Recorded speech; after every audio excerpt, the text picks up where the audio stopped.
लक्ष्मण अगर खराब है तो लक्ष्मण ये खराब क्या है? पहले इसके मूल में तो जाओ, इसकी जड़ में तो जाओ। और जड़ में जा नहीं रहे, पत्थर में घूम रहे रुके पर जड़ में जाओ ना। अगर मेरा व्यवहार आप आए थे मिथिला में तो हमने आपको प्रणाम किया था, विश्वामित्र जी के साथ में आए थे, है ना। विश्वामित्र मिले पुलियाई और पद सरोज मेले दो भाई, हमने आपको प्रणाम किया था। आपके चरणों की रज हमने अपने मस्तक पर धारण की थी, है ना। आपका सत्कार किया था, आपका सम्मान किया था। काहे किया था? क्योंकि ब्राह्मण हो, महात्मा हो, मुनि हो, संत जन हो, इसलिए मैंने पैर छुए थे। लेकिन जब आपका व्यवहार देखा तो लगा कि तुम पांच पूजने वाले तो इधर न करो, गलत आएगा, तुम तो उधर को पूजने वाले हो। बात ये है ना, व्यवहार देखो ना। जब आप आए थे तो सभी लोगों ने प्रणाम किया था जिस हमारे पर, जिस समय आप आए थे।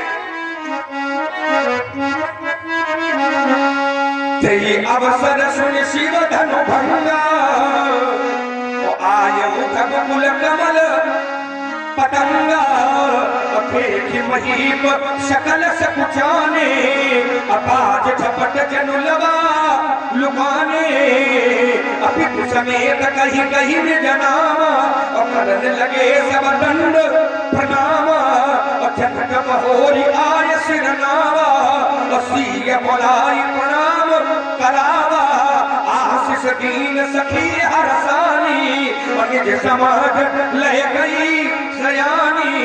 और जब है विश्वामित्र मिले पुनियाई, अपद सरोज मेले को आपको प्रणाम किया, सब लोगों ने प्रणाम किया। काय किया था भाई? ब्राह्मण हो, महात्मा हो, परशुराम जी हो ना, प्रभु के कुल दीपक हो, इसलिए प्रणाम किया था। लेकिन जब आपका व्यवहार देखा गया तो ये भी तो बाकी सब लोग गिरा गए।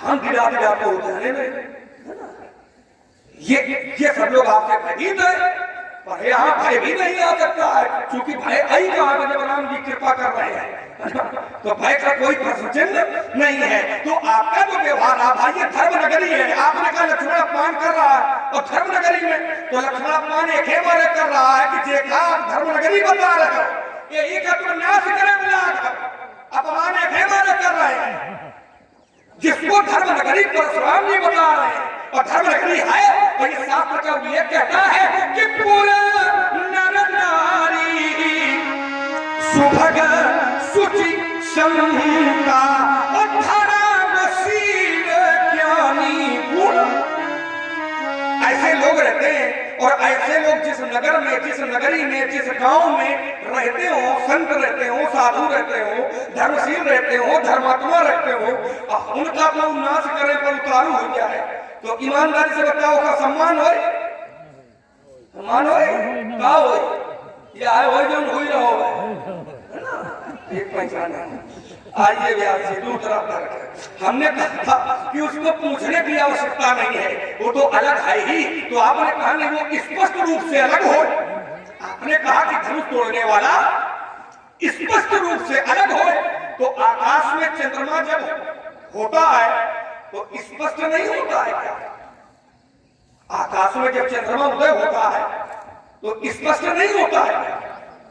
4 साल के लड़का से पूछ ले, वो बता दे कि आकाश में चंद्रमा कौन रहा है। 4 साल के लड़का वो भी बता देगा। क्यों? क्योंकि तारों के बीच में चंद्रमा स्पष्ट होता है ना। जैसे तारे हैं, ध्रुव तारा भी है, मंगल तारा भी है, बुध तारा भी है। तो कोई तारों में अगर कोई पूछ दे कि भैया इसमें ध्रुव तारा कौन है, तो प्राय लोग ये नहीं जानते कि आकाश में ध्रुव तारा कौन है ना। कोई पूछ दे मंगल तारा कौन है, तो प्राय लोग नहीं जानते कि आकाश में मंगल तारा कौन है। कोई पूछ दे बुध तारा कौन है, तो प्राय लोग नहीं जानते हैं कि आकाश में बुध तारा कौन है। पर अगर कोई पूछ दे कि आकाश में चंद्रमा कौन है, तो ये पूछने की जरूरत थोड़ी है। वो तो 4 साल का लड़का तक बता दे कि चंद्रमा कहाँ है, और इसलिए बता देगा क्योंकि चंद्रमा स्पष्ट नहीं है, स्पष्ट है, स्पष्ट है, अलग है। तारों के बीच में है जरूर, लेकिन वो स्पष्ट है। वैसे ही राजाओं की समाज में धनुष तोड़ने वाला स्पष्ट है। पहला प्रमाण मैंने चंद्रमा कर दिया, और दूसरा प्रमाण व्यास से मैं एक और दे रहा हूँ, स्पष्ट और है। कैसे? जितने लोग हैं उनके गले में माला पड़ी होगी, जितने लोग उपस्थित हैं उनके गले में माला तो पड़ी होगी, लेकिन जयमाला केवल धनुष तोड़ने वाले के गले में पड़ी होगी। माला सबके गले में पड़ी होगी, लेकिन जयमाला केवल धनुष तोड़ने वाले के गले में पड़ी होगी। और धनुष तोड़ने वाला कौन है? अपनी आंखें लगाओ, जयमाला कहाँ है? अच्छा, जयमाला का नो ऐसे न हो कि हम लोग आए जयमाला जयमाला वाला पहन लेते हैं। जयमाला की विशेषता है, जयमाला की खूबी है। क्या है खूबी व्यासी? तो शास्त्र कहता है जयमाला कैसी है? तो आचार्य कहते हैं कि कर सरोजा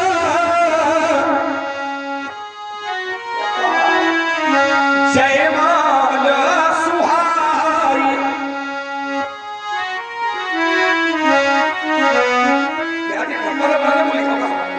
कर सरोजा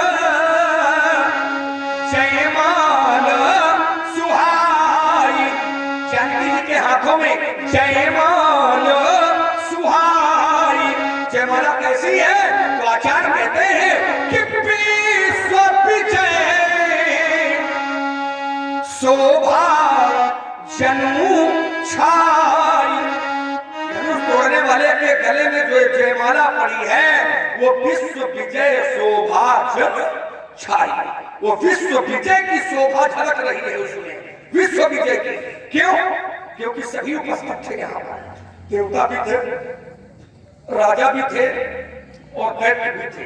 देव तनुज धरि मनुज शरीरा, विपुल वीर आए रण धीरा। और इसी सभा में शंभु सरासन काहु नटारा, वो हारे सकल रूप बरी यारा। जितने आए थे वे सब हार गए हैं। और उसके गले में जो माला शोभा दे रही है वो विश्व विजय शोभा जनु छाई। तीसरा तर्क, आपने कहा कि मैं राज्य पलट रहा हूं और धनुष तोड़ने वाला खड़ा नहीं हो रहा है। ऐसा कैसा परोपकार है कि वो खड़ा नहीं हो रहा है? तो आप राज्य पलट रहे हो, वो खड़ा नहीं हो रहा है। तो वो खड़ा नहीं हो रहा है, वो भी गलती आपका याद है कि वो खड़ा नहीं हो रहा है। वो अपन गलती नहीं ध्यान कर पा रहे हो कि राज्य पलट ही क्या है। समझिए, थोड़ा ध्यान देना। अब कोई कहे कि मैं व्यासी को मार रहा हूं, अब व्यासी को कोई बचाने नहीं आ रहा है, तो बचाने नहीं आ रहा है, इनकी कमी भूल रहा है। पर कमी यह है कि तुम व्यासी को मार ही क्या रहा है। समझना, क्योंकि मारना ही गलत है। तो जब मारना ही गलत है तो बचाने वाला नहीं आ रहा, यह उनकी कमी इनका याद है। पर अपनी कमी नहीं याद है कि हम मार ही रहे, है ना। तो पहली तो कमी यही है कि आप मार रहे है ना, आप विनाश कर रहे हैं और वो खड़ा नहीं हो रहा। खड़ा हुआ था, वही तो कह रहा हूं, देख रहे हो केवल। और देखना क्या है व्यासी? तो मैं इनको सीधे प्रसंग से जोड़े दे रहा हूं। देखना क्या है? तो मैंने कई बार समझाने का प्रयास किया, लेकिन मैं पुनः फिर समझा देता कि ये जो धनुष टूट गया है स्वामी जी, ये क्या क्षति लाभ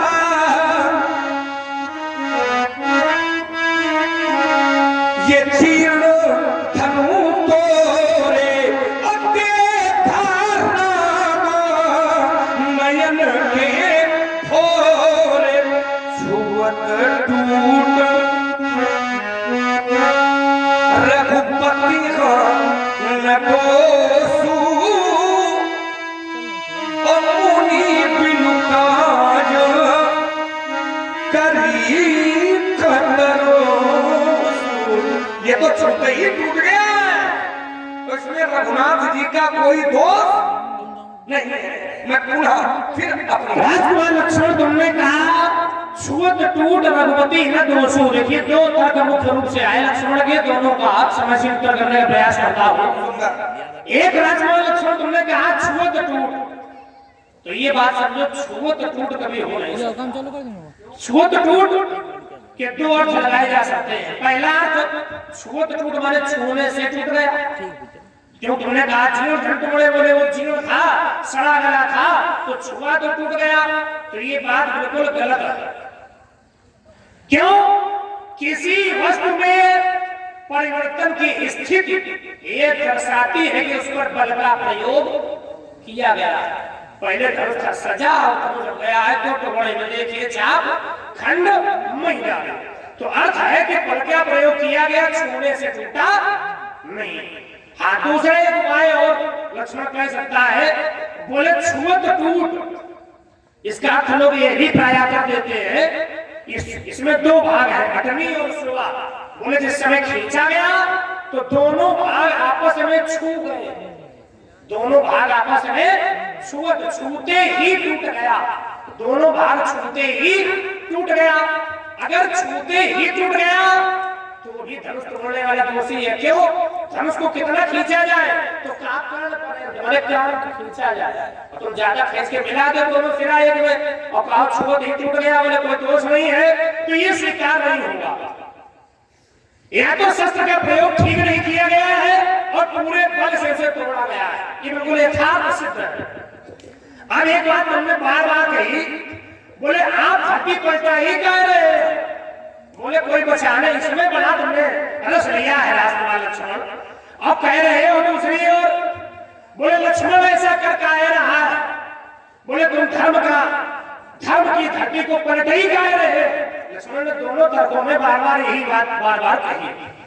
चलो आप इस पर भी चिंतन कर लें। जैसे लक्ष्मण कहता है कि महात्मा जी आपने चिंतन नहीं किया कि लक्ष्मण ऐसा काहे कर रहा है, ये भी चिंतन करो परशुराम ऐसा काहे कर रहे, परशुराम कोई पागल है? लक्ष्मण कहता है बोले कि हम पागल है जो ऐसा कर रहे हैं, तुम पागल नहीं, परशुराम पागल है।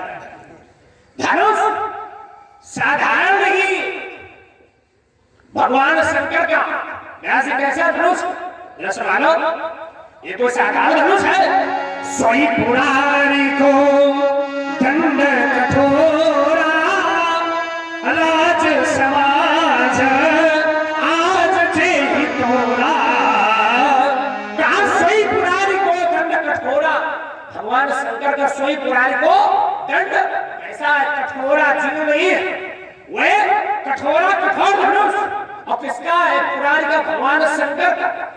भगवान शंकर का धनुष दिव्य, हमारे ग्रंथों ने कहा ये धनुष कैसा है, इस धनुष के विषय में बतलाया, इन्हें धनुषी श्रेष्ठे दिव्य लोकाभिपूज्यते दृढ़े बलवती मुख्य सुकृतेषु विश्वकर्मणा।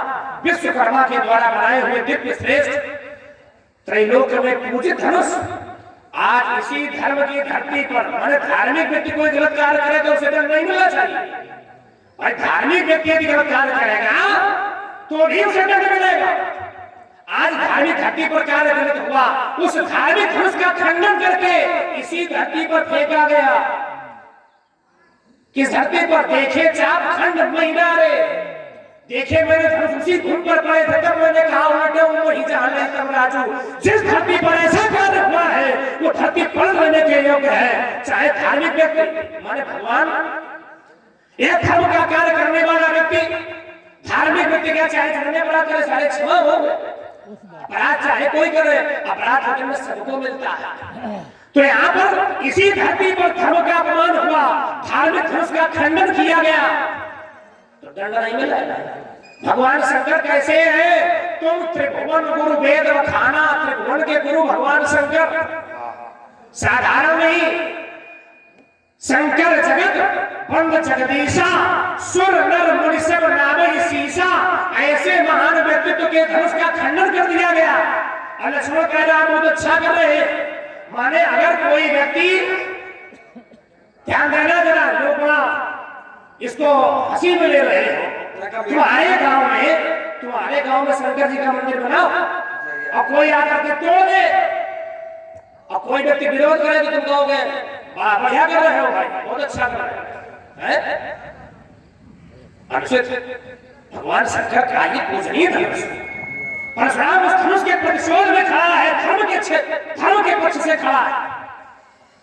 और तुम क्या कह रहे थे? हम वो है दंड है, रघुपति कीर्ति विमल पताका, बोले हम तो कीर्ति उसकी बढ़ाने वाले, जो जिसकी कीर्ति तुम बढ़ाने वाले हो वो परस्पर कहते हैं हमारे हम अपमान कर रहे हैं। और वो क्या कर रहा है? वो कर रहा है सम्मान, वो कह रहा है नाथ शंभु धनु भंजन हारा, और वो यही केवल दास, माने कि आप ध्यान देना जरा, किसी का सम्मान करो और आपका छोटा भाई का है उसका अपमान करने लगे जाकर के, तो ये गलत है, सही है? ये लक्ष्मण बताओ। और कहते हो कि हमारे भैया की कीर्ति बढ़ा रहे हैं। कैसी कीर्ति को बढ़ा रहे हो तुम? कीर्ति नहीं, अब कीर्ति बढ़ा रहे हो राजकुमार लक्ष्मण। तो तुम्हारे द्वारा कहीं पर भी कीर्ति बढ़ाने का कार्य नहीं, अपने भाई की कीर्ति पर कालिमा लगाने का कार्य तुमने किया है। ये धनुष धार्मिक है और परशुराम धर्म के पक्ष से खड़ा है, धर्म की रक्षा के लिए खड़ा है, और धर्म की रक्षा के लिए तो परमात्मा संपूर्ण सृष्टि का सृजन दोबारा से कर देता। हम तो खाली मिथला राज के लिए कह रहे हैं और उसमें भी अवसर दे रहे हैं। देख दिखाओ मूलमत आजू, आज भर का समय दिया है कि आज दिखा दिया जाए। यदि आज न दिखाया गया तब ऐसा किया जाएगा। लेकिन लक्ष्मण उसमें अपमान करने पर उतारू है, बोले बहुत अच्छा कर रहे हैं। ये कैसा अच्छा है मैं जानना चाहता हूं। उत्तर ले लीजिए आप। हेलो, कैसी आगे भार्गव परशुराम जी द्वारा और भगवान लक्ष्मण के द्वारा बहुत ही सुंदर प्रस्तुति, इससे प्रसन्न हुए हमारे आदरणीय श्याम सुंदर पाल जी कराना से 10 मुद्राएं भार्गव परशुराम के चरणों में और 10 मुद्राएं भगवान लक्ष्मण के चरणों में। बहुत बहुत साधुवाद, धन्यवाद। चलो कम से कम लोगों को लगा तो कि लक्ष्मण परशुराम को भी पुरस्कार दिया जाता है ना। आइए थोड़ा चिंतन करते हैं। आपने कहा कि ये तो धर्म के पक्ष में मैं खड़ा हूं। शंकर जी का उसने धनुष तोड़ दिया है, बड़ा गलत कर दिया उसने। मैं तो धर्म के पक्ष से खड़ा हूं।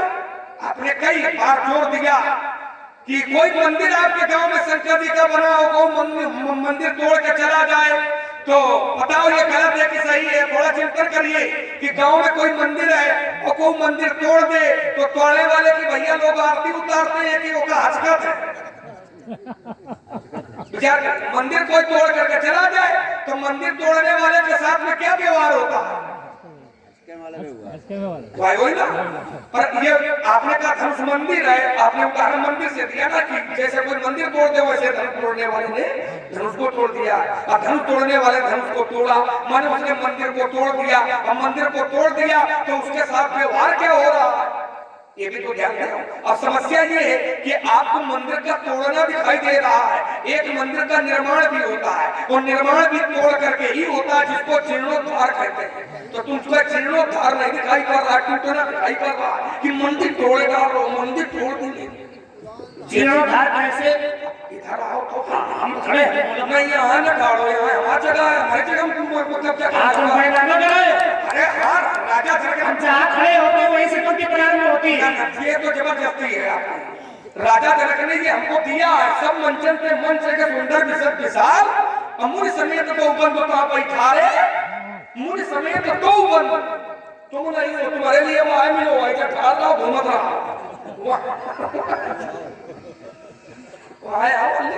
यहाँ जो को रहा तो बिया हो जा रहा है, जो बिया वाला विभाग है। तुम परशुराम नहीं हो, तुम कहेंगे चक्कर पड़ेगा अंकुरित हो जाएगा। तो आइए देखिए, अगर कोई मंदिर का विनाश कर देता है, आपने कहा मैं धर्म के पक्ष से खड़ा हूं, अगर कोई मंदिर का विनाश कर देता है तो मंदिर के विनाश के साथ में क्या ये व्यवहार होता है? कौन सा व्यासी? जिसमें धनुष तोड़ने वाले धनुष को तोड़ा और तोड़ करके धरती पर फेंका तो आचार्य प्रमाणित करते हैं, क्या कहते हैं? हमारी आपकी लड़ाई शास्त्र की है, कोई जमीनी विवाद नहीं है, हमारा शास्त्र की लड़ाई है ना। और धनुष तोड़ने वाले धनुष को तोड़ा और तोड़ करके धरती पर फेंका, और जब धरती पर फेंका तो ये शास्त्र प्रमाण देता है, क्या देता है? कि प्रभु तुम चापा खंड महीदार, चाप माने धनुष, खंड माने टुकड़े, मही माने धरती, डारे माने फेंके। और जब उसने फेंके और लोगों ने देखा, और जब लोगों ने देखा तो देखी लोग सब भये गाए गए सुखारे। तो मंदिर टूटे में सुखारे लगी कि दुखारे लगी? मंदिर अगर टूटेगा तो सुखारे लगेगा कि दुखारे? तो पहली बात तो यहीं से कट रही है कि उसने गलत किया है। देखी लोग सब भये सुखारे, लोग सुखी हैं। और ये लोग कौन है? लोग कौन है?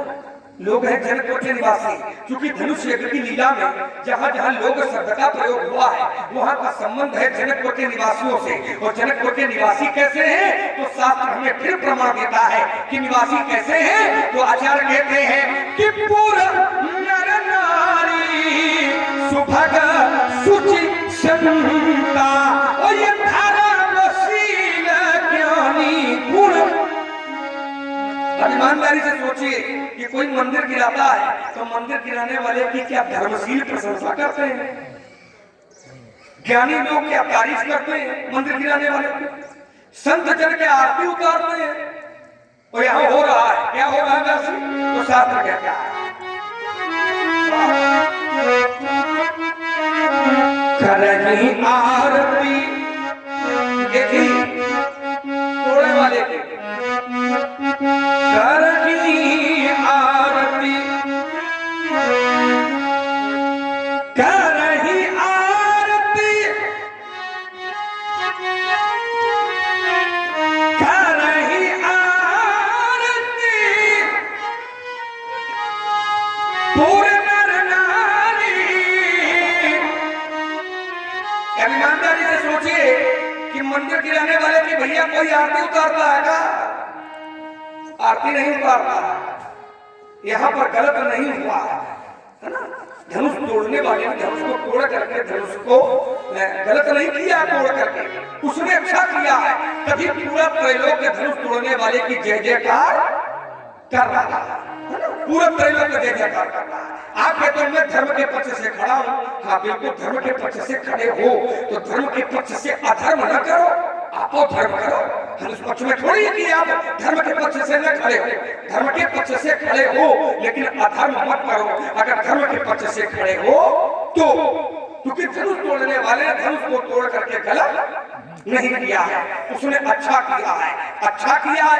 आपने कहा ये शंकर जी का धनुष बड़ा कठोर है, तो कठोर हुई तुम्हारे लिए, कठोर हुई इन लोगों के लिए, पर तोड़ने वाले के लिए धनुष कठोर नहीं है। क्योंकि आचार्यों ने प्रमाण दिया है ना कि भंजे उचाम प्रयास बिन,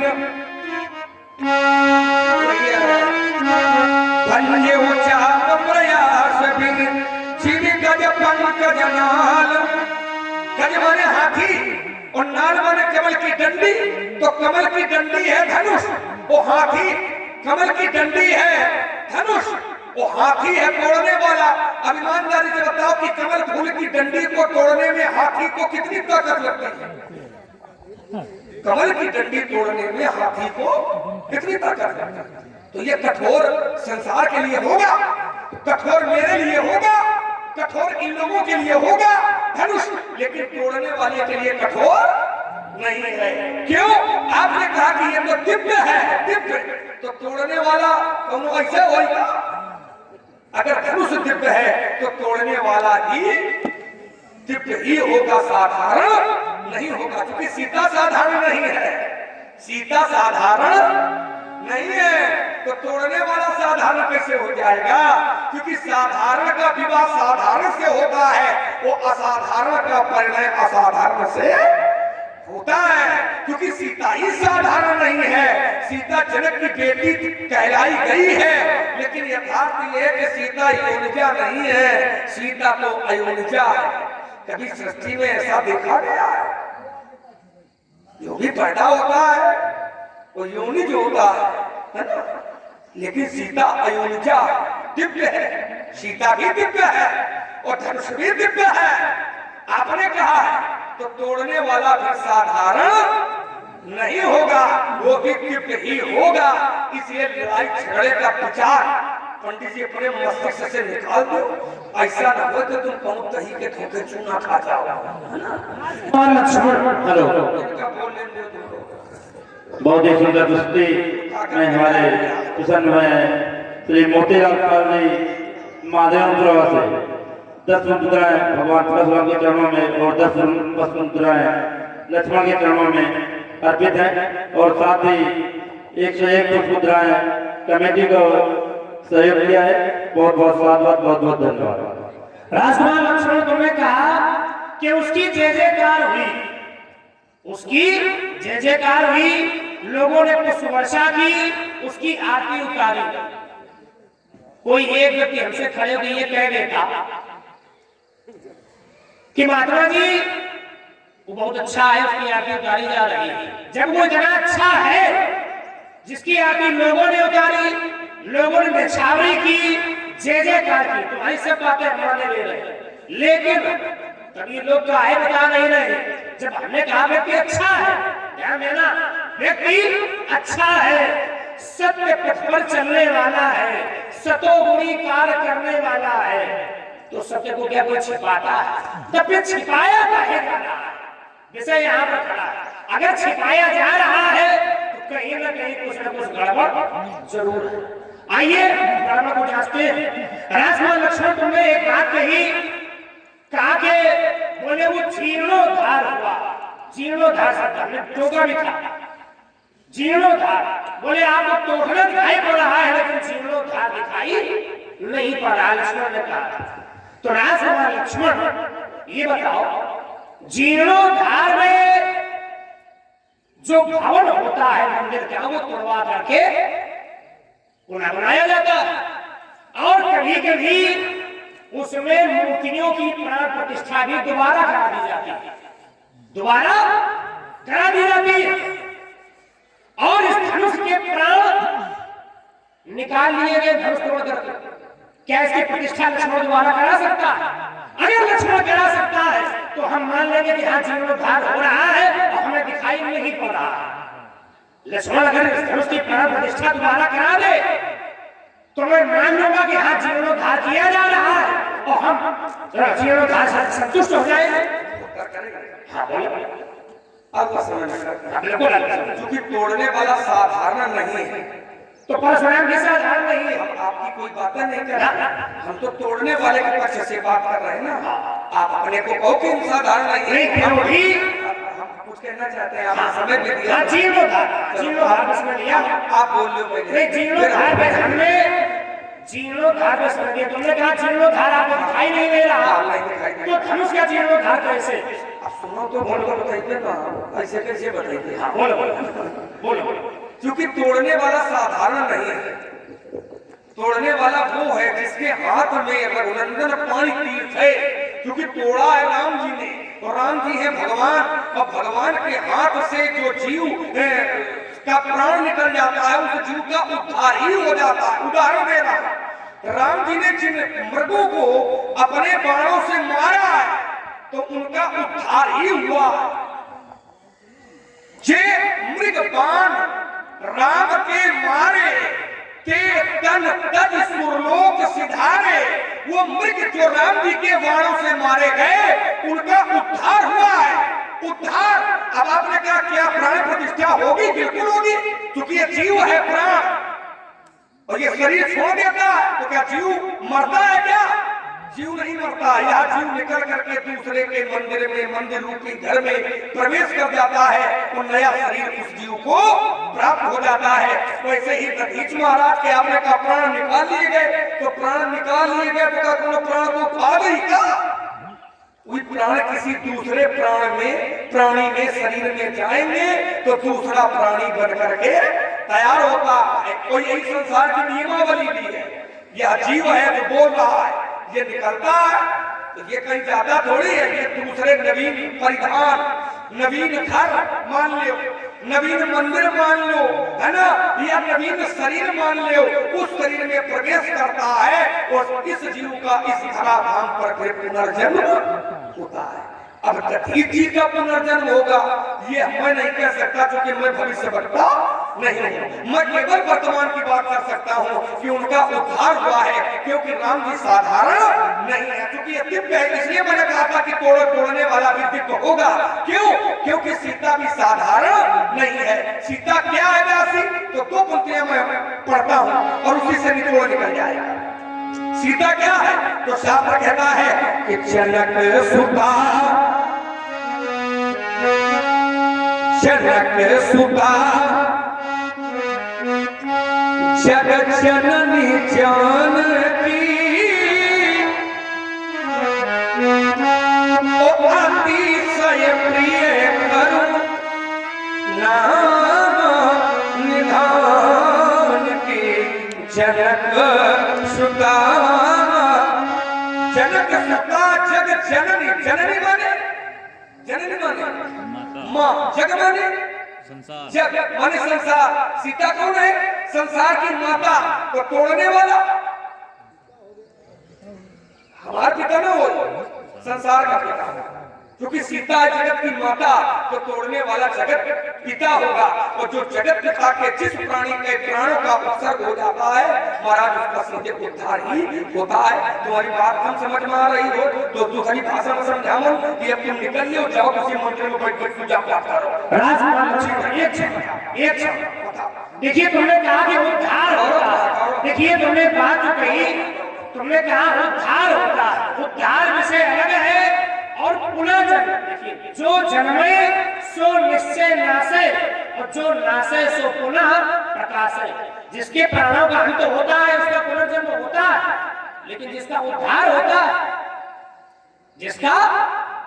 होता है तुमने क्या परमात्मा के हाथों से मारा जे मृगराम बाण के मारे से के तंकरी हम लोग सिधारे में परमात्मा के लोक पहुंच गए। जो परमात्मा के लोक में स्थापित हो गया उसका संसार से आवागमन मुक्त हो जाता है। उद्धार करता है कि पुनः संसार के चक्र में जीव नहीं पड़ता। ये दोनों बातें अलग अलग है, इसलिए इनको एक में मिलाओ नहीं।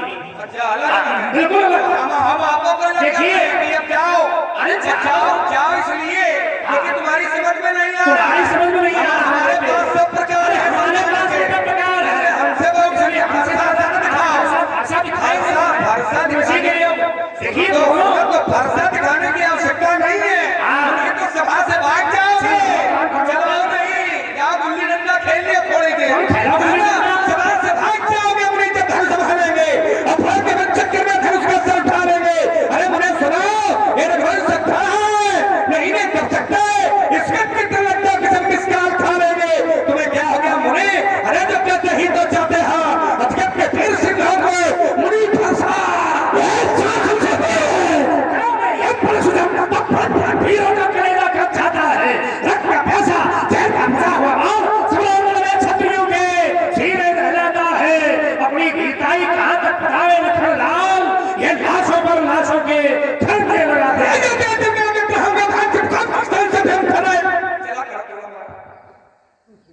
जल के ठाड़ हो कला प्रदर्शन है तो उसको दिखाने का पूरा समय दे। दौड़ने को जगह नहीं, कहो दौड़ने जगह पे खेल दिखाएंगे। हाँ भाई खेल दिखाओ किनारे खड़े दौड़ के कहो तुमका चिट्ठी भी जाओ तुमको हल्के बनेंगे। अरे चला बेटे प्रयास है ना बता रहे है ना किसी के बता नहीं है उन्हें देख के देख रहा हूं भाई जब बहुत किसान से बंद कर आएगा अरे कोला हो जाएंगे सब लोग पार्टी पाल जब सच के भंग का भंग हिल जाएगा है पड़ेगा पाला जब दशरथ क्लास से पंडित जी तुम्हारी बुद्धि में खोल लग जाएगा। ये चीज मुझे कुछ मिलती है चला लेता है रैंप भी नहीं फेरे में किस पहलात आई फट जात खोल के फट जात के पथेरे में चल चला चटूटी है कमर पीठा अंधना दिखाई दे भाई के उजेरे में ये प्राण बयान भगवान स्मार कर लखी दुष्ट क्षत्रि लुक में है घेरे में ये तो हम के धार्मिक के देव दान से बात क्या कदर बनेंगे। अरे दशरथ के द्वार से दूसरे लोग को तो धर्म का गुरु के दंड खाएंगे धर्म के दिखाई दे बदल में तो क्या प्रथा का ध्यान हो जाएगा। अगर तुम्हें तो ज्यादा दान बता कि दूर कर देखो तो छठी तक का क्या चलो सुधरेगा तो तारा मंडली है ये घर घर के दिन क्या भाषा सुनाएगा खट खट खट खट होगा खंड ये खट खट पर्दा चला के फंसाएगा तो छट छट टूट टूट के टूटेंगे स्वेर वेर फड़ेगा फरीद फार प्रलय मचाएगा ये कर दिया कुठार का प्रहार जो पहले बहुत सारी सौर शक्ति का दीवाना बन जाएगा। देखते हैं प्रदेश को क्षमधानी में खा देता देखते हैं हिंदू प्रदेश को क्षमधानी में खा देता और मन मिठा देता देखे पैसे की याद भुला देता ये क्षमता झंझमार करके घर भोग उठा देता उछल उसका प्रश्न पंडित जी सभी भुला देता और सीधे जंगल के रास्ता देख के चले हूँ केवल पिपरी ही नजार मुझे कति का आबाद हूँ अशेर मलधारी हूँ द्रोही हूँ गंभीरों का पोषक सज्जनों का हूँ युद्ध स्थल में शत्रुओं पर सड़े मैं भारी हूँ माता पार्वती का पिता पात्र हूँ अजय हूँ देवों के देव महादेव का पुजारी हूँ। जाके पुजारी हो रही है आइए हमारा जीवन दर्शन है, कैसा है वैसा है ये बात। ईमान बेच दो टुकड़ों में, ईमान बेच दो टुकड़ों में, कोई संहार को स्वीकार नहीं, मैं सच्चे पथकारा ही हूँ, कह सकता इस दिन को रात नहीं, ये परवाह नहीं अगर बाधाएं।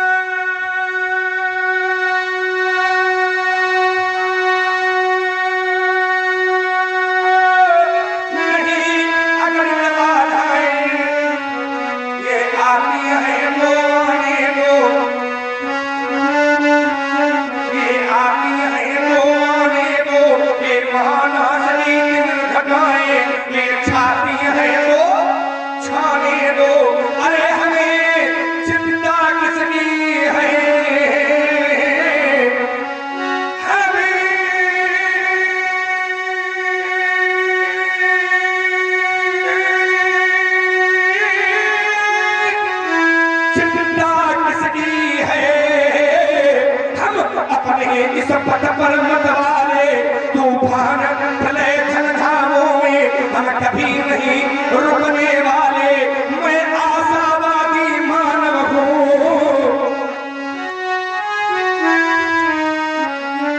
मैं आशावादी मानव हूँ। अब हो सकता कभी निराश नहीं, क्योंकि जीवन मेरा दास है, लेकिन मैं जीवन का दास नहीं। मैं विरल पथकारा ही हूँ, रुकना मुझको स्वीकार नहीं, मैं स्वाभिमान का प्रबल समर्थक, मुझको झुकना स्वीकार नहीं, ईमान बेच दो टुकड़ों में, ये मेरे बस की बात नहीं, ये जीवन मेरा दास बना और मैं जीवन का दास नहीं, मेरे जीवन में लखन लाल ना जाने कितने सरिताएं सर जल थल मरुथल अभ्यारण मिलते रहे सदा निर्जल, मैं चला अबाध निरंतर ही रुक करके मानी हार नहीं, अब मुझे पराजय देने वाला ये बना कोई आकार नहीं, ये जीवन मेरा दास बना और मैं जीवन का दास नहीं। जीवन मेरा दास बना, मैं जीवन का दास नहीं। माधव प्रभावित हुए माधव चंदीपुर, इनकी तरफ से 11 पत्र मुद्राएं भार्गव परशुराम जी के चरणों में और 11 पत्र मुद्राएं लक्ष्मी के चरणों में भेंट कर रहे हैं। कोट कोट साथ धन्यवाद। और इसी कड़ी में हमारे भूरापाल जी बंगला के 11 पुष्प मुद्राएं भगवान परशुराम के चरणों में और 11 पुष्प मुद्राएं श्री लखनलाल जी के चरणों में। बहुत बहुत साधुवाद, बहुत बहुत धन्यवाद। देखो महाराज, हमको न बताओ कि तुम कितने बड़े स्वाभिमान के समर्थक हो, है ना, हमको बताने की आवश्यकता नहीं है भैया, उनका बताओ जिनका मालूम न हो टकारा। हमका तुम्हारा सब पूरी छठी पसनी तक मालूम है, जो कि विश्वामित्र जी के साथ में रहते रहे, उन्होंने सब बता दिया है ना। कोई विश्वामित्र है जिनकी बाल्यावस्था में जो कंधे पर बैठ के घुमा करते थे, है ना, उन्होंने सब बता दिया है ना। इसलिए इनसे कहते हो पिता की बातें न मारे हमसे, क्यों? क्योंकि मैं जानता हूँ पापों से बोझ वसुंधरा, पापों से बोझ वसुंधरा, ये पाताल मार्ग जब खोज रही थी, इन मानवता के पक्षस्थल पर जब दानवता जब लौट रही थी, जिस समय खुले बाजारों में, जिस समय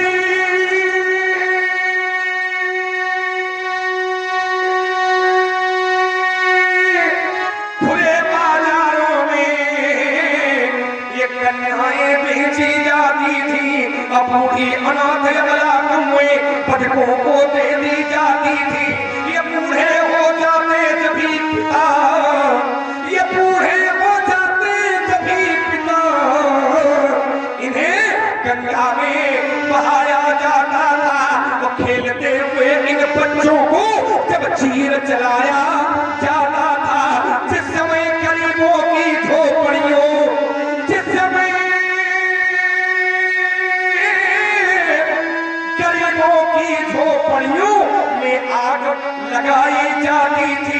जिस समय साधुओं को जबरन मदिरा पिलवाई जाती थी, अरे जिस समय सनातन धर्म ग्रंथ, ये जिस समय ये सनातन ये धर्म ग्रंथ ये ईंधन के बदले चलते थे, और जिस समय देव प्रतिमाओं पर निशंका हुए चलते थे, जब कहाँ गए थे परशुराम, तब कहाँ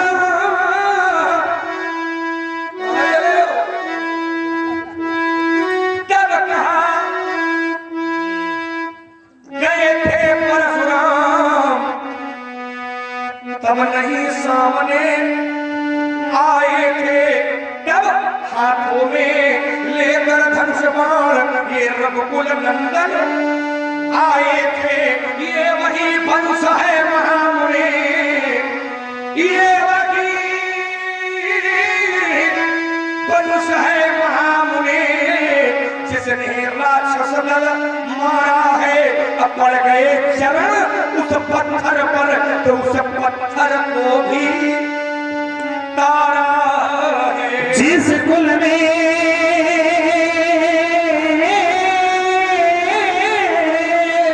करवाल काल दोनों रहते हैं, जिस कुल में करवाल काल दोनों रहते हैं, जिसके भय से शशि सूर्य पराभव सहते हैं, जिसने सगर सुतों को क्षण में भस्म किया है, जिसने जलनिधि का भी आचमन किया है, जिसने हरि के वक्षस्थल पर चरण प्रहार किया है, ये वही विप्र कुल है लक्ष्मण, जिसमें मैंने अवतार लिया है। स्वामी कह रहे हैं क्या?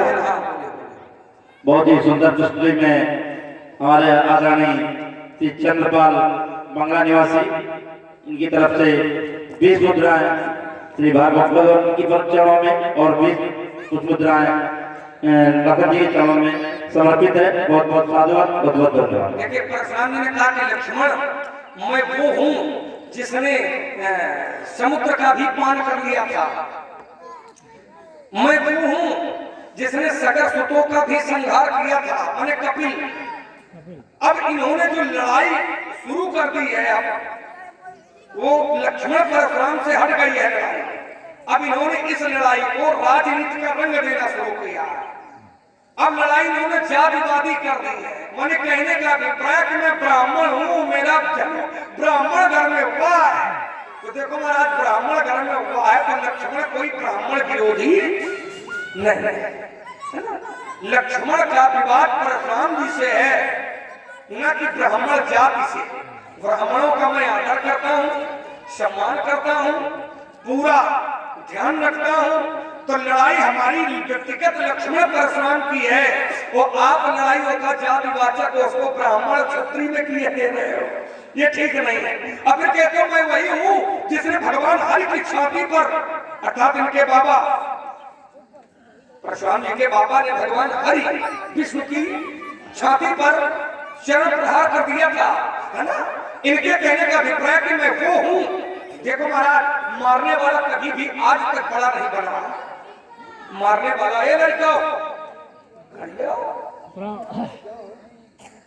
मारने वाला आज तक बड़ा नहीं बना है, मार खाने वाला बड़ा। ये लोक दृष्टि में हो सकता है कि मारने वाला बड़ा हो जाए, है ना, लेकिन मार खाने वाला बड़ा है। अब इसी प्रसंग में देख लियो, जिस प्रसंग में आपके बाबा ने भगवान हरि के वक्षस्थल पर चरण प्रहार किया, तो आचार्यों को कहना पड़ गया क्या व्यासी, क्षमा बड़न को चाहिए, छोटन का उत्पात। तो बड़े लोग होते हैं वो क्षमा करते हैं, क्षमा बड़न को चाहिए, छोटन का उत्पात। हरि मोह घट गयो जो भ्रम में मारी, ला जैसे भगवान शंकर की परीक्षा लेने के लिए आपके बाबा गए थे, तो ये परीक्षा लिया, उठाया त्रिशूल भोले बाबा ने, तो तुरंत 9 2 11 ब्रह्मा जी के पास गए, तो ब्रह्मा जी की भी परीक्षा लेने लगे, तो उन्होंने ब्रह्मदंड उठाया, तुरंत 9 2 11 भगवान हरि शेष की सैया पर लेटे हुए थे। माँ जगत जननी लक्ष्मी जी चरण दबा रही थी। अचानक महाराज भृगु ने चरण प्रहार कर दिया भगवान के वक्षस्थल पर। भगवान ने चरण पकड़ लिए और कहा, प्रभु कहीं आपको चोट तो नहीं लग गई? चोट लग गई हो तो मैं क्षमा प्रार्थी हूँ। तो सबको आचार्यों को मत देना पड़ गया कि क्षमा पड़न को चाहिए। तो भगवान हरि आए, हरि छोड़ा उनके जहाँ लेटे रहो, शेष है कि अगर मुंह मार के टूट जाओ। पर यही ब्राह्मण का सम्मान है। क्षमा पड़न को चाहिए और छोटन व्यापक बात, क्या हरि को घट गयो जो भृगु ने मारी लाल। क्योंकि मारने वाला कभी बड़ा नहीं बन पाया है। एक बार मैंने पूछा था, कहाँ से आए हो? व्यक्ति ने कहा, जानता नहीं हूँ। मैंने कहा, जाना कहाँ है? कहा, ये भी नहीं जानता हूँ। मैंने कहा, कैसे व्यक्ति हो, कहाँ से आए हो, कहाँ जाना है, आपको जानकारी नहीं है? तो उस व्यक्ति ने कहा, ये मेघ है, बादल, ये पानी बरसाते हैं और पानी की बूंद धरती पर गिरती है और धरती पर गिरने के बाद में पानी की बूंद का प्रयोग इन सांसारिक लोगों के द्वारा किस रूप में किया जाता है वो मेघ नहीं जानते हैं, तो हम कैसे जान जाएंगे? आइए 4 मंत्रियां सभा के मध्य प्रस्तुत है, हृदय में विश्वास है अच्छी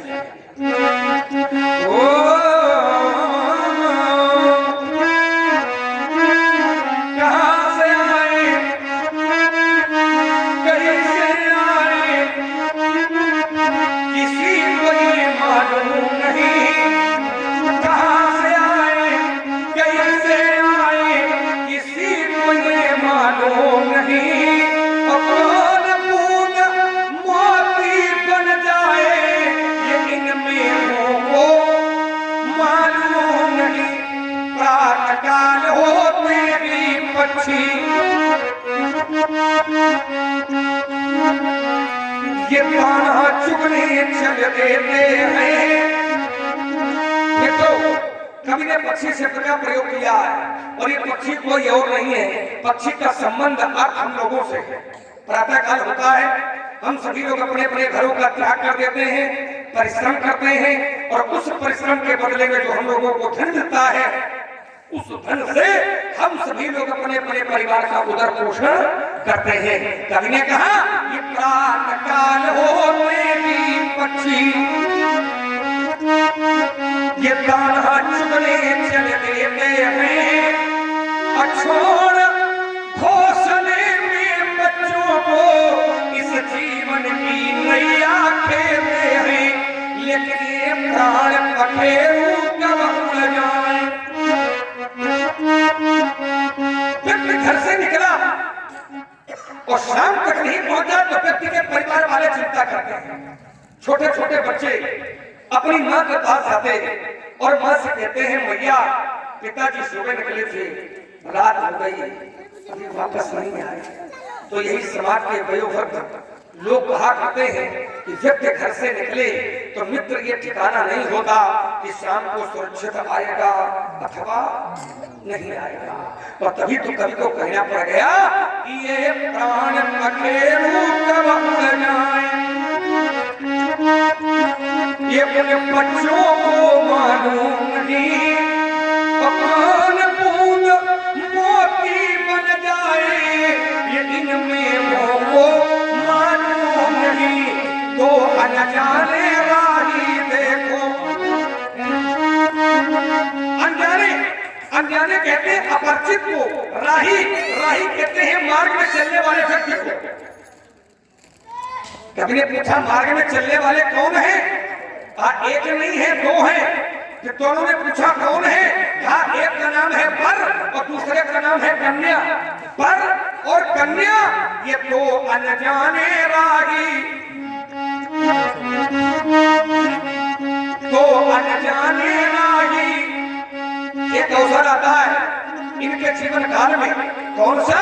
जब ये दाम्पत्य सूत्र में बंधते हैं तो अनजाने वाही एक दिन दाम्पत्य सूत्र में बंधते हैं और साथ न छोड़ेंगे जीवन में ऐसी कसमें खाते हैं, लेकिन कौन सा साथी कब छूट जाए। न पत्नी को मालूम है कि पति पहले जाएगा और न पति को मालूम है कि संसार की लड़ाई में क्या पत्नी का साथ पहले छूटेगा। तभी तो कवि को अवसर मिल गया कहने के लिए कि कौन सा साथी कब छूट जाए।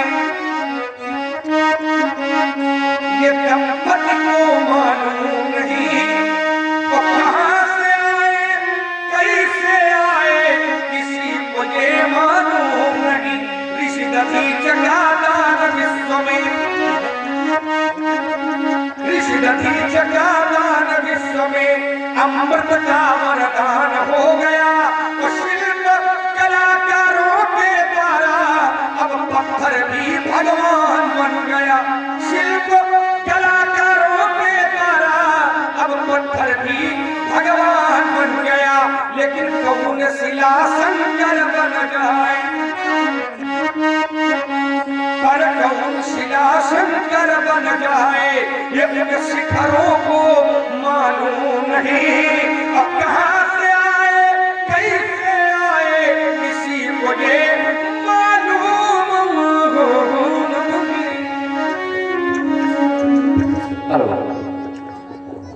हेलो, बहुत ही सुंदर प्रस्तुति भगवान लक्ष्मण के द्वारा। इसी में प्रसन्न हुए हैं डॉक्टर मिश्रा जी अलियापुर निवासी।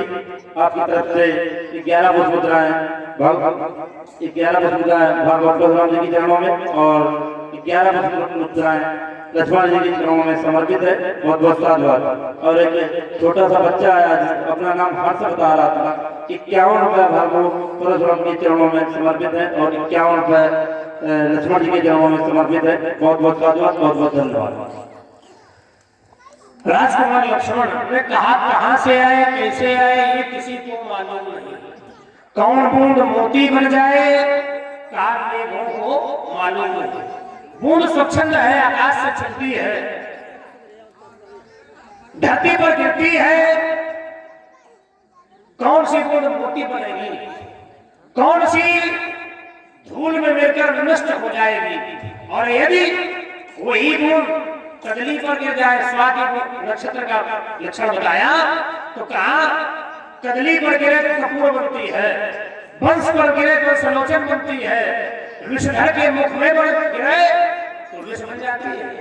बूंद वही है, इसी प्रकार से जीव भी वही है। लेकिन संसार में आकर के विविध विविध योनियों में जीव पड़ता है। जब मनुष्य की योनि में आता है तो जैसी संगति पाता है वैसा उसका स्वभाव हो जाता है। एक बार लक्ष्मण ने टिप्पणी की, बोले महाराज ये सब हमें न बताओ, स्वभाव न बताओ। और बोले हम तो सब छठी फसली सब जानते हैं, हमको ककारा मालूम है कि हम विश्वामित्र जी के साथ रहते। वही विश्वामित्र जी बोले जिनके कंधे पर बैठ के तुम घूमते थे, तुम्हें ये मालूम कहाँ घूमते थे। कह रहे हो कि वो क्षमा बड़े को चाहिए, छोटे को उत्पाद। लोगों ने उसका पोषण किया, अच्छी बात। ये छोटा है इसलिए ज्यादा उत्पाद कर रहा है, ये छोटा है, छोटा है इसलिए उत्पाद कर रहा है। बालक बोली बधाओ में तो ही मैं तो बालक जानता हूँ, बालक है, छोटा है, इसलिए बढ़ाओ नहीं तो ही। लेकिन इसने हमें केवल मुनि ही मान रखा, तो व्यास ग्रस्त है थोड़ा सा। तो चाहते हैं तब तक आइए एक काम प्रस्तुति, फिर व्यास वाले से जुड़ेंगे और लीला अनुसारित करेंगे। संसार में कौन आया, कैसे आया, कहां से आया ये जानना आवश्यक नहीं, लेकिन किस लिए आए हैं ये जानना अति आवश्यक है। किस लिए आए हैं तो कहा साचो स्वार्थ जीव कर एहा मन क्रम वचन राम पद नेहा। प्रभु के चरणों में प्रीत। जीवन में बड़े संघर्ष आते हैं, जीवन कष्टकारी है, हर व्यक्ति के जीवन में उतार चढ़ाव है, लेकिन क्या व्यक्ति अपने पद से विचलित हो जाए? नहीं, जीवन में संघर्ष करते रहना है। व्यास जी कैसा है ये जीवन, और प्रत्येक जीव का जीवन ऐसा ही है। ये संघर्ष जीवन का पर्याय है, ये संघर्ष जीवन का पर्याय है, ये चुनौती भरा एक अभियान है। ये संघर्ष जीवन का पर्याय है, ये चुनौती भरा एक अभियान है। गंतव्य पथ पर बढ़े तुम चलो, सत साहस ही तो इस हेतु तृणयान है। जब मार्ग में कांटे आए तो करना क्या है? कंटका किरण पथ में, कंटका किरण पथ में बिछा दो सुमन, मरुभूमि का नंद नंदन बने। ये चलती गर्मलू बने मलयानल सदृश, ये विषम जाल भी शीतल चंदन बने। ये पथ विषमता भरा एक महासिंधु है, ये पथ विषमता भरा एक महासिंधु है। साधना ही तो इस हेतु जलयान है। ये साधना कैसे होगी? तो कहा तप बिना साधना, तप बिना साधना कभी होती नहीं। साधना के बिना सिद्धि मिलती नहीं। वासना वायु यदि है निरोधित नहीं, ज्ञान की ज्योति और में जलती नहीं। दीप आशा का जलाए रहो रात दिन, बिखरती रहे मंजू मुस्कान। ये संघर्ष जीवन का पर्याय है, ये चुनौती भरा एक अभियान है। लेकर मानव जन्मो जगत में ममता से ही आता है, सागर में चलता जाता है, मेघों तक बढ़ता जाता है, पर वहाँ नहीं जा पाता प्राणी। और वहाँ जब भी वो जाता है तो चार जने के कंधों पर, चार जनों के कंधे पर लद करके ही वो जाता। कभी ने कहा कि धनवालों के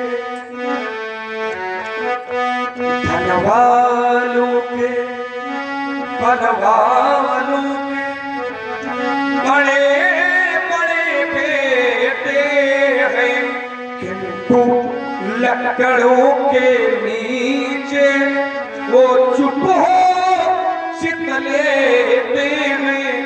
कैसे? तो कभी ने कहा सह ना सके सर दर्द कभी, सह ना सके सर दर्द कभी, उपचार बहुत करवाए, लेकिन जब समय आ गया चलने का तो धनवंतरी काम न आए। जब समय आ गया चलने का तो धनवंतरी काम न आए। नारी जब छूट गई जब नर की, ये नारी जब छूट गई जब नर की, तो ये प्रयोजन कितना ही कर पाए। चार जने कंधे में रखकर बस मरघट तक ले आए, बहुत बड़ा परिवार बनाया और उससे बड़ा झमेला, लेकिन सभी झमेला तोड़ ताड़ कर उड़ता हंस अकेला। माँ की गोदी से व्यक्ति पैदा होता है, और जीवन भर चलता है। आखिर कितना चलता है? तो कवि ने अपनी लेखनी से प्रमाणित किया है कि माँ की गोदी से जब हम लोग पैदा होते हैं तो सबसे पहले माँ की गोद मिलती है, और जहाँ से माँ की गोद मिलती है वहीं से हम लोग अपनी अपनी यात्रा का शुभारंभ कर देते हैं। माँ की गोदी से उस मरघट तक बस इतनी ही थी दूरी, और जिसको तय करने में हम सब ने ये उम्र लगा दी पूरी। एक कवि ने इस शरीर को कंचन काया नाम दिया। एक कवि ने कहा मनुष्य का शरीर कंचन की काया है। हमारे विद्वानों ने बड़ा विरोध किया। एक कवि ने इस शरीर को कंचन काया नाम दिया है। अरे उस कवि ने इस शरीर पर कस करके व्यंग्य किया है। व्यंग्य क्यों किया है? कहा इस कंचन की काया नहीं है, क्योंकि कंचन माने सोना होता है। और कवि ने कहा कि मैंने देखा है कि सोने की राखी, जिसे हम लोग सोना भस्म कहते हैं, सोने की राखी को देखो ऊंचे दामों में बिकती है, लेकिन हाय रे मानो तेरी राखी उड़ी उड़ी फिरती है। दाने दिन जमाने वाले इसी घाट पर आए, धर्म ध्वजा फहराने वाले इसी घाट पर आए, स्वर्ण भस्म के खाने वाले वो भी इसी घाट पर आए, और बिना कफन मर जाने वाले इसी घाट पर आए। यह यथार्थ है, और इसी का नाम है जग। जग माने जंग लेना, और का माने गमन करना है। और शास्त्र भी कहता है व्यासी क्या कि मनुष्य का शरीर मिला है, देह धरे कर यह फल भाई, और भजी राम सब काम बिहाई।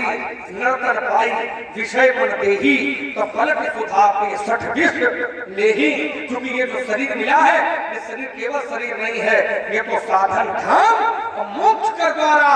अब पाही न परलोक संवारा। इसको प्राप्त करने के बाद में भी अगर परलोक नहीं संवारा तो तुमने फिर कुछ नहीं संवारा। संसार में आए तो क्या जाना है?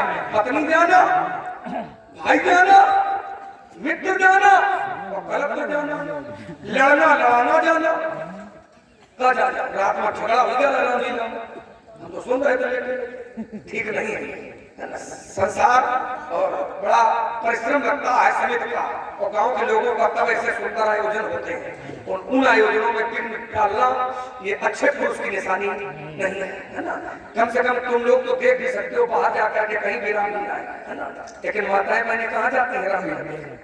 सौभाग्य है समिति का, हमारे इन भाई लोगों का कि उन्होंने लीला उठाया कि लीला करवाएंगे छोटे से गांव में, और लीला हो रही अच्छी हो रही है, तो उसमें विघ्न डालना ये थोड़ा ठीक नहीं है। ये गांव के साथ में अन्याय नहीं कर रहे हो, तुम ये भगवान के साथ में अन्याय कर रहे हो, और इसका परिणाम ठीक नहीं मिलेगा।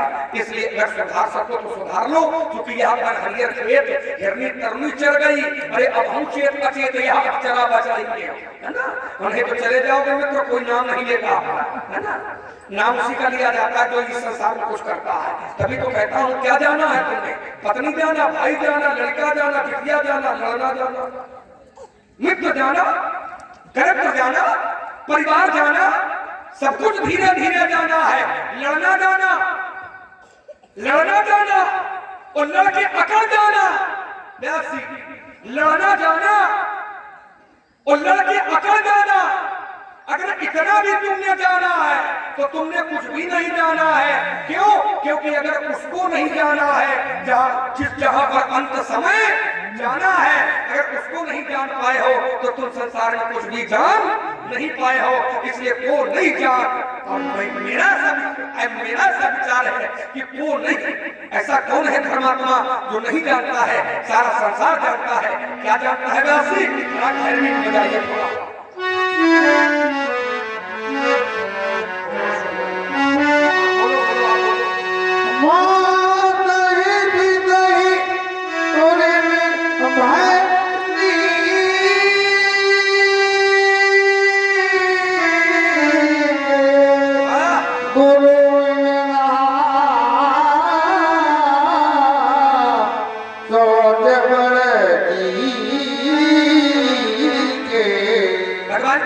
माता पिता के हृदय से हो गए मित्रों। पुत्र बड़ा सौभाग्यशाली होता है जो अपने माता पिता के हृदय से हो जाता है। मैंने हो किया, क्या किया? माता अपने बेटे को वह कैसा लाड़ लड़ा नवमास राखती गर्भ में आंचल का पान कराती है। खुद तो स्वामी है गिरे में। माता का बेटे के प्रति प्रेम होता है कि बेटे को सूखे में सुलाती है। बेटे का मुख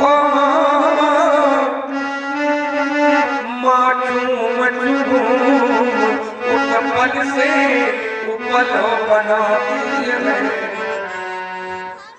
जब मैं छोटा सा मेरी मैया मुझे दूध पिलाती थी। एक व्यक्ति ने कहा कि माता बेटे को दूध पिलाती है। मैंने कहा नहीं मित्र, माता बेटे को दूध नहीं, माता बेटे को बड़ा खून पिलाता है।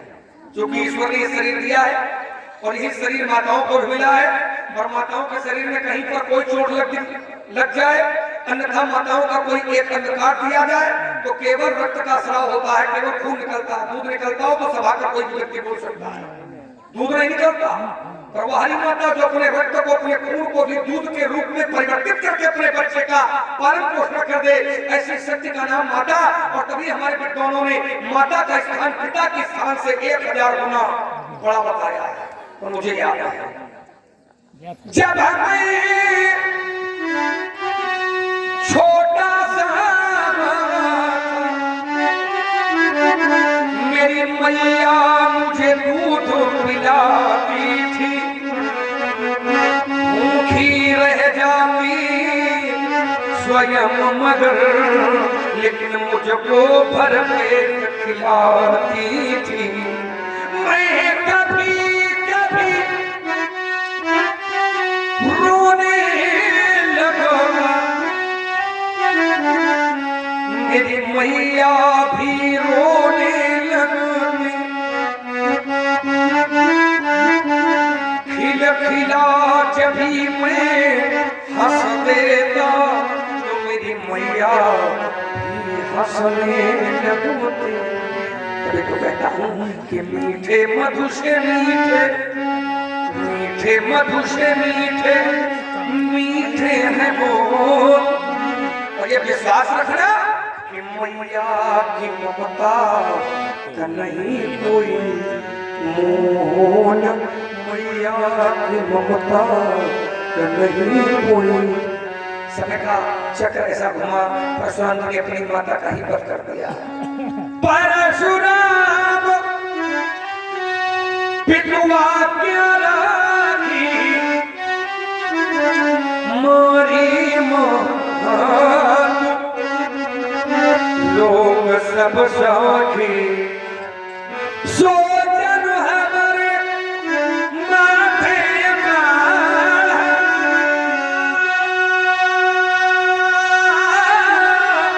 ये दिन चल गया हो प्याज बहुआ, अब याद प्यारिया बोली।